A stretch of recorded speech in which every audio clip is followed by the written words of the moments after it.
Hey guys, what's going on? Welcome to the Ultimate Jet Guide podcast. My name is Tom Lelly. I'm your Ultimate Jet Guide. And whether you're a buyer or a broker, today we're pulling back the curtain on aviation to help you buy or sell a private jet with no experience necessary. So it's been a little bit of a ride. I've been in this industry for almost 5 years now, and I thought today would be great to go back into the archives and respond to some of the maybe some of the cringy videos that I posted back in the day, because the information is still valid. I want to just kind of do a deep dive into some of the videos that we made. And yeah, if you're a buyer or an aspiring broker and you're looking for ways to learn how to buy or sell a private jet without any experience, you're in the right spot. So go ahead and click the like and subscribe button. So let's get started with the jet buyers checklist. Diving right in, here are a few things to keep in mind when buying your jet. Now, I'll be keeping in mind a Citation 501 for reference, but the concepts can be applied to other airframe models as well. Airframe times. Consider how old the airframe is. For Citation 501 delivered in the 70s and 80s, I can tell you anything at 4,000 hours or below, I ask, has it been flown or hasn't been parked on the runway for years? If it has 10,000 hours or more, it could be a great buy if the 10K inspection has been done and revealed the jet is good to go. You need to consider what you're most comfortable with. I trust all airframe times so long as I know it was well maintained. Airframe maintenance. All right, so this I still go by this. When you're looking at an aircraft, you want to know what's the average airframe of the fleet. So when you're going through a market, that's one of the things that we find out when we're doing our market research. What's the average airframe times for the fleet? And what are the challenges that come with an airframe that's been used more? Usually it's a charter. And what's the challenge if it's been sitting? You know, sometimes guys will say to me, I have the lowest airframe time in the fleet. And I'm like, okay, well, what has it been doing lately? You know, have you been flying it lately? Because when you don't fly these things, that's when gremlins creep up. If it's not parked inside in a hangar, corrosion you got to worry about, animals, insects, building nests in there. So just because it doesn't have a lot of hours doesn't mean that's necessarily better. You want to be close to average and be aware with what, inspections might be coming up when it comes to the different times on the airframe, like a 10,000 hour inspection, like I mentioned in the video. There are two types of maintenance schedules, calendar and hourly. Calendar maintenance means annual maintenance, biannual maintenance, and long-term maintenance like the 7 or 10-year inspection. It's based on the calendar. If you're going to use your jet a lot, jets with calendar maintenance can be advantageous since you can better budget your maintenance schedule and it doesn't matter how much you fly. The other type of maintenance is hourly maintenance. Hourly maintenance means maintenance based on the hours you're flying. One big example is Cessna Citation's 10,000 hour inspection. Another example is engine maintenance. It's typically based on how many hours are on the engine. To help you with hourly maintenance, try to estimate how many hours a year you'll be flying. Then take the cost of that maintenance and divide it by your annual flight hours to get an idea of cost over time instead of thinking of it in one big chunk. For example, if you have 400 hours remaining until the engines are due for a hot section inspection, and a hot section inspection will cost you around $80,000, then you take $80,000 divided by 400, which equals $200 per hour. Okay, so this is an important, especially if you're an aspiring broker. We want to look at this. So people want to know what's the value in the time of the engines. The value in the time of engines comes. Sorry, let me do this way. People want to know what is the value in terms of the engines. And one way to look at the value of an engine is to find out how much it costs to overhaul an engine. So let's just use $500,000. Let's say for a JT15D-1A for a Citation, 500 series. So let's say it's $500,000 to overhaul the engine. Well, then take how much time is the TBO. So if it's $500,000, 500,000, and the TVO is 3,500 hours, it's roughly $142 per hour to get to the overhaul cost. Okay, great. Now you know an engine has 1,000 hours remaining, times that by 142. The value of the engine is $142,000. And compare that to another jet that you're looking at, and the engine only has 500 hours left. that's $70,000. So it's roughly half the value of the engines that go into it. So if you look at it, let's say, for example, 1,000 hours remaining on the engine, we'll round it up to $150, per hour. That's $150,000. So two engines on a Citation 501 that have 1,000 hours left give you a base rate of $300,000. Okay. Then we add the airframe in there. Maybe the airframe's worth 40 grand. Now we're at 340. Upgraded avionics. Add 20 grand. Let's add maybe 50 grand there. So that's maybe we're at 400,000. Beautiful paint and interior. Maybe another 75. So 475. So I could make an argument that a 501 is really worth closer to $400,000 compared to the average asking price of a 501 right now, which is $600,000. You see the market demand and how that's raised the prices. But that's just a quick formula that you can use to see the value of an airplane based on the engine time is by taking the TBO and going from there. So, and again, we are live today. So if anybody has any questions that you want to toss out there as we go through some videos, go ahead and just shout it out. I'm sorry, let me get back to my oldest videos. Okay, so that's one of the oldest ones. 3 reasons you should hire a broker to buy your jet. Let's check this one out. But I want to help you, find that right jet. So here's 3 reasons why there are benefits to hiring a professional like myself to acquire a jet for you. Number 1, look at that young guy. Look at him. No beard or anything. Time, energy, and effort. Listen, you are good at what you do. You are a professional. That's why you're in a position to afford a private jet. So the same way that you are a professional in your field of expertise, so too are jet brokers. We do this 24 hours a day, 7 days a week.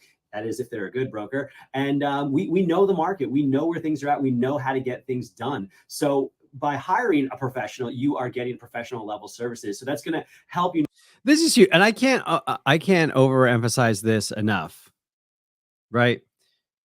Why should you hire a jet broker? Well, you're a professional yourself. You're in technology, you're in gasoline, oil, you're in logistics, you're a doctor, whatever it is, you're a professional. That's why you're in a position to be affording a private jet. So hire a professional. Like, just because you're a professional in one field doesn't mean that you're the professional all across the board. I'm sure you have, a doctor, a lawyer, individuals in your sphere of influence that you go to who are the professionals. That's what brokers do. And it's funny because I just had a conversation with a broker yesterday, and he said to me, he literally texted me, he said, Tom, I understand why we have a job because of all the things that go into getting a deal done. I try to make it simple where it's like, hey, just get a listing, sell a listing, but there's so many intricate things about it that go into it. Like, you don't just accept an LOI, you got to get it signed, you got to get the paperwork. Hey, the paperwork's not making sense over here. Why does the SESCOM say this and the logbook say that? You got to do the legwork and make it all make sense. Meanwhile, the mechanic's busy fixing other planes and you're trying to get this deal done. The seller, the buyer's trying to get the deal done. And so you got to keep him calm. And like, there's just all this stuff going on. This is why you hire a professional broker. Not only save time and energy, but also save money. That's in terms of time is money, but also in terms of the fact that on average, I'm able to save my clients money beyond the acquisition fee that I charge. So working with a professional, you're going to get professional results. The reason number 2 is going to be access to off-market resources. Now, I've done almost 20 transactions alone this year in the private jet market, and I can tell you that just over half of those transactions have been off-market, which means... Let's talk about off-market. Okay, can we talk about off-market aircraft for a second? I would agree that about half of the transactions I do on a yearly basis are quote unquote off-market. What that means is that someone's willing to sell, but they don't want a broker to put it on controller. They don't want the broker to put it all over the internet. Sometimes it doesn't apply to Facebook groups, but basically it's an individual who wants to sell but doesn't want everyone to know about it. And so it's the broker's job to put it in front of the right people so that it sells quickly and it sells, for a good number.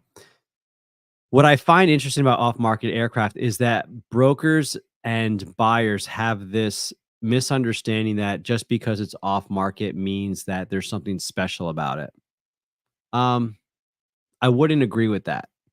Usually my off-market deals are either more expensive than the retail. So if you're looking for something specific and you're willing to pay a premium, off-market might be good. If you're looking for something specific, but you want to pay, rock bottom for it, like, Yeah, I guess maybe off market, but it's more hassle than it might be worth. Just find one that works.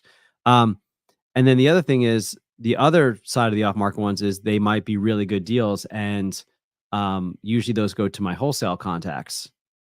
And the reason they go to the wholesale contacts is because I can trust them to just show up at the airplane. The reason they're making a lowball offer is because they can take it off somebody's hands quickly and make it smooth, easy, and painless for the seller. So if you want access to those deals, that's when you work with a broker and you get a relationship with them and you make it really easy so that when he finds the right plane, then you're really ready to strike, ready to go. So that's what I want to say about off market is that it's not always all cracked up. Here's the frustrating part. Like I'll have guys that will say to me, Tom, show me everything that's off market, but don't bring me anything on market. Well, sometimes the thing that's on market is what you should be buying. But they don't want to see it because it's not off market. So that's kind of frustrating sometimes. But hiring a broker, you have off market that you never options. even knew that these jets were for sale, and yet transactions occurred. So your perfect jet could already be available, could already have sold, and you didn't even know because you weren't working with someone that had the knowledge and the access to off-market aircraft. So don't limit your choices. Choices are few and far between as they are right now. Don't limit yourself. Work with a professional who has access to off-market aircraft. And lastly, ancillary resources. And what I mean by that is when you're working with a jet broker, they should have access to pilots, mechanics, hangars, insurance people, aviation lawyers, and more. It's a soup to nuts operation. You want to work with someone that's going to be a part of your aviation journey, not just to get you into the jet, but for years to come. So when you're working with a jet broker, you get those ancillary resources. This is important. You know somebody based on the company that they keep. So one of the reasons why I'm a part of GLADA, the Global Licensed Aircraft Dealer Association, is that I wanted my name and I wanted Jet Life Aero associated with people like JSSI, people like Hertz, other brokerages. I wanted the association and the networking. So when you work with a broker, not only are you working with one individual, but you're also working with their network of people. And I think that's really important. So make sure that the broker that you're working with is tied into a good network, and just do your due diligence. Don't just trust them, and don't rely on the broker blindly.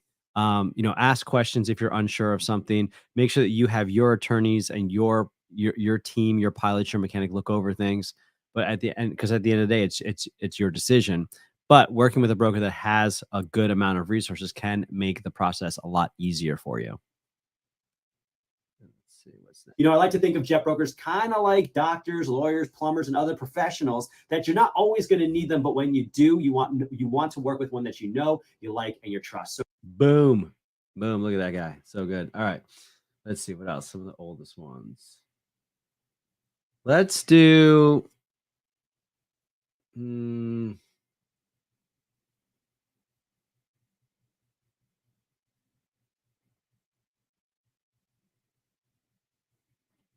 Let's check out this one. This is one of my favorite ones. It doesn't have the views that So you're in the market to buy a private jet, and you're now in the world of jet brokers. Hello, this is Tom. Today we're going to talk about that was cringy, that intro. Let me get this be back to normal. 4 different kinds of jet brokers that you're probably going to encounter, what's good and what's bad about them, and that studio helping you find the best broker that you can work with. Spoiler alert, go to theultimatejetguide.com and work with me. Number 1. Go to theultimatejetguide.com and work with me.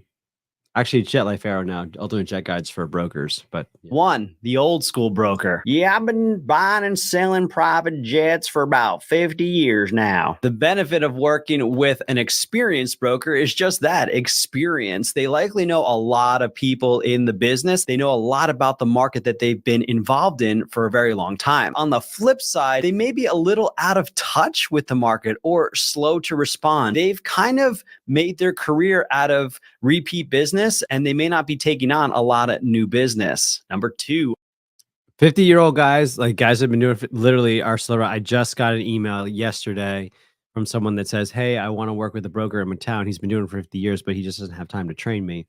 So that's when he came across the Circle community and wanted to learn how to be a jet broker through theultimatejetguy.com. And we talked about the course that we have for people who want to learn how to buy and sell private jets. But yeah, it was funny because it was literally, I have a guy that's been doing it for 20 years. Old school. Yeah, bro, just shoot me a text. I got a Gulf Stream that's going on right now. You're looking for a legacy and a global. Shoot me a text, hit me up in my DMs, and let's connect, bro. The pro. I know that guy.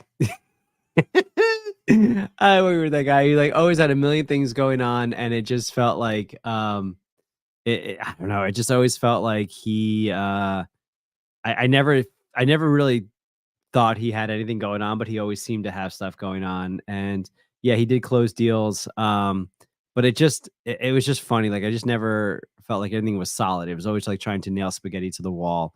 But hey, he made a living. He made a good living for his family, so it worked for him. Pro to the new school broker is that they are hungry. They've got a positive attitude and lots of hustle. The con is usually they're a little bit more inexperienced, which may not be a terrible thing, but it's something you want to keep in mind. Number 3, the wolf of aviation. Yeah, listen, he's not going to take anything lower. So if you're going to be lowballing us, then just stop wasting everybody's time and go somewhere else, Karen. Affectionately called bulldogs. I was gonna say these are bulldogs, and I just don't like working with brokers that act like this, that act like children. Like we might disagree about things, but it doesn't need to be personal. People don't need to yell at each other.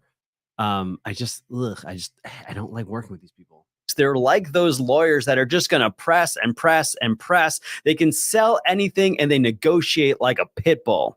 The downside is even though they get things done, there's usually a wake of bodies in their path. Perhaps not a lot of people like working with them because they're just bullies. Now, I appreciate you checking out this video. Before I continue, I want you to go check out for market deal of off and what's going on for the dealer. Yeah, man, what's going on? I got a couple of off market deals, got a couple of connections down south. I could get this for you, not a problem. These guys wheel and deal. They know everybody. They can definitely find the right jet for you and probably get you a good deal as well. So how do you find the perfect?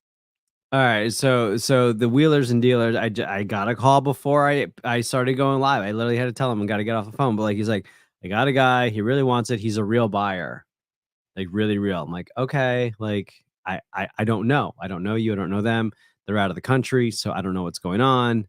You really need to know how to handle these people. And the way that you do that, the way that you learn is that you keep making mistakes. You spend a lot of time with one guy and then find out that he's not real. And then you learn for the next time, here's the questions that I need to ask. Here are the information I need to get to make sure this guy is real. They're out there.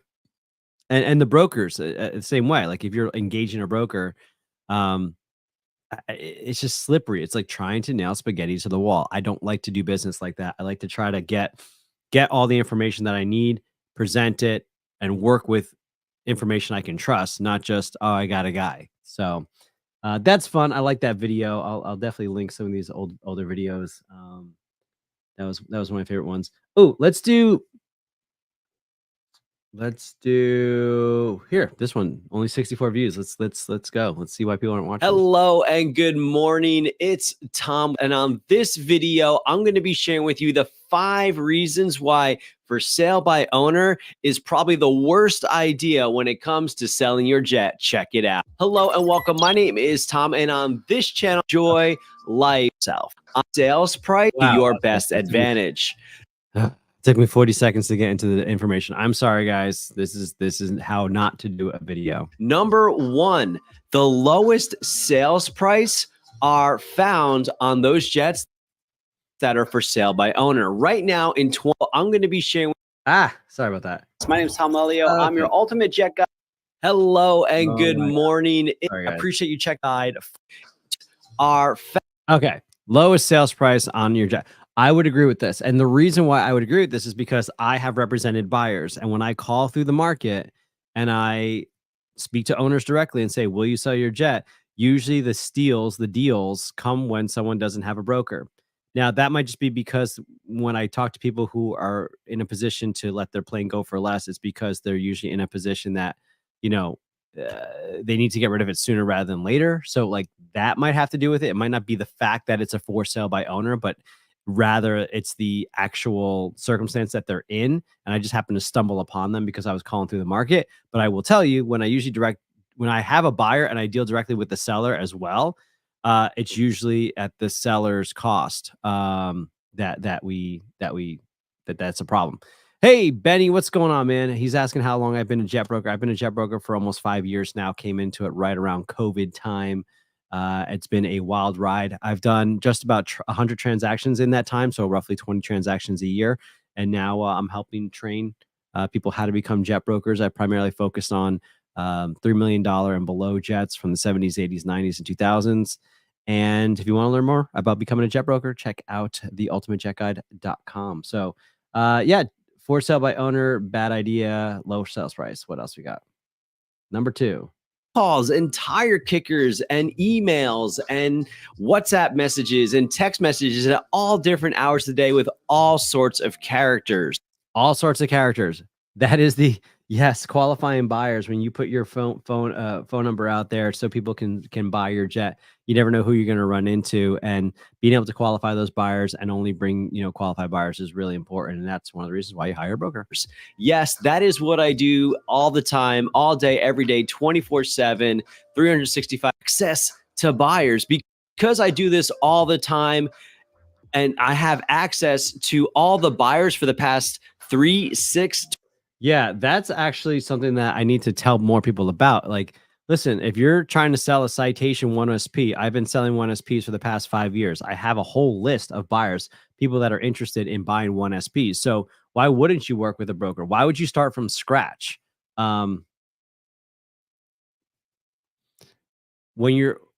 The problem with for sale by owner is that you're starting from scratch, right? If you are working with a broker who specializes in that marketplace, they already have buyers from previous listings and maybe other owners and people who have been looking for a 501 for a while. So why not get ahead by hiring a broker to sell your aircraft because they already have a list of buyers? I think one of the most important things that sellers should be real about is why you don't want to work with a broker, and see if that's not insurmountable. What I mean by that is some people just don't want to pay a commission. Great. You don't want to pay 6%? Well, talk to me. What will you pay? And maybe it's still worth it if you pay me 10 grand instead of 6%, whatever that is. Or is it that you don't like working with other people? Okay, great. Well, some people it's not going to work out. Is it because you had a bad experience with another broker? Well, I'm not that person. Maybe we can have a good experience. So I just hope that sellers can be straight when they don't want to work with a broker and just say why. Otherwise, I hate to see the seller get taken advantage of or have to go through the process of selling a private jet on their own when they could be doing it, with a broker. What's next? What's next, Tom? Number 4. Here we go. Your aircraft, they make you an offer. It looks good. Well, they make you an offer. So let's just say you're able to get someone interested in your aircraft. They make you an offer. It looks good. Well, now it's time to open escrow. All the steps of buying a jet: opening escrow, collecting deposits, international registry, aircraft purchase agreements, letters of intent, amendments, acceptance, delivery receipts, insurance, all this stuff. It's a whole rigmarole. And you want someone that knows the steps and make sure that we don't miss any steps, and then, problems ensue. So working with the broker, paperwork and delivery, I think is a huge thing. And that's what it all comes down to is 5 is your time is valuable. Like, you don't need to be doing this stuff. You can, like, I could change my own oil, but there's other things I can do to make more money than change my oil. And some things you can't do. Like, you don't have the connections to call up a pilot so that he can help you do a test flight, or a mechanic to do the pre-buy. Sometimes you don't have those resources. So why waste the time trying to learn those skills or get those connections when somebody already has them? It just doesn't make sense. So cool. What else? What else? Again, if you have any questions, feel free to shoot them in the comments. We're just kind of going through some of our older videos. This is my most popular one: how to make money with a private jet. If you got questions about that, I'd be happy to talk to you about that. Let's see. Let's go to some shorts now that we're got 5 minutes. Okay, cool. Let's go to some of our oldest shorts. What we got going on here?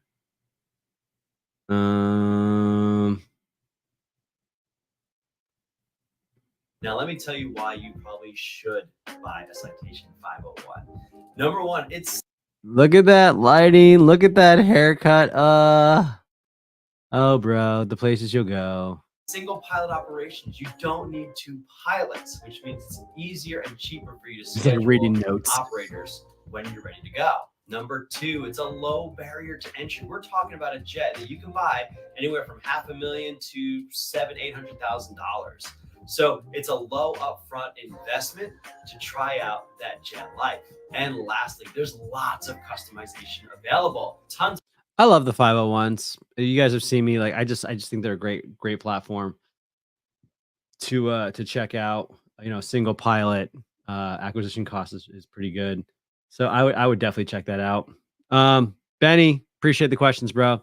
Do I sell helicopters? I've sold one. No, we had a listing for one. I didn't sell it.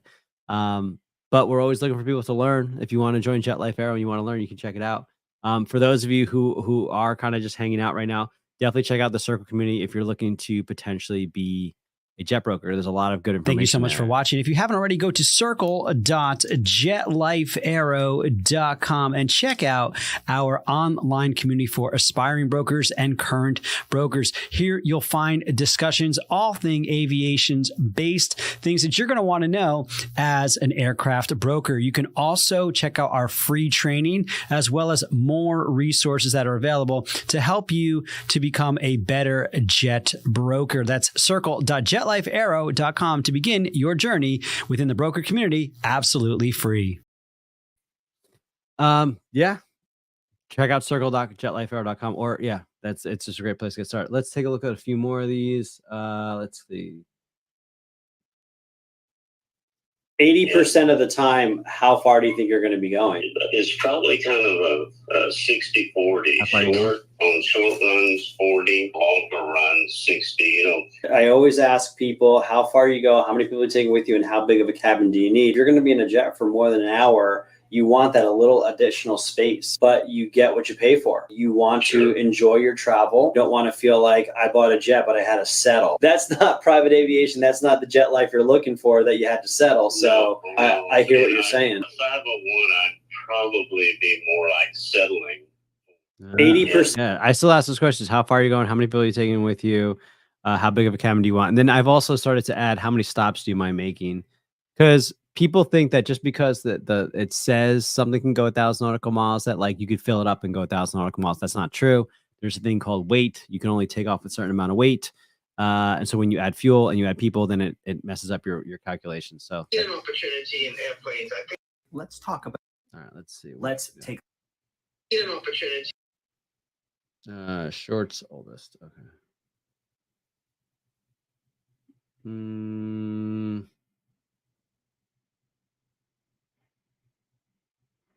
I like the ones we're talking about. Here you go. Asked, what's the average time to flip a bird? Honestly, part of it has to do with maintenance. Shops are really slammed right now. So Yeah, this was fourth quarter. Some people try to buy a plane and flip it.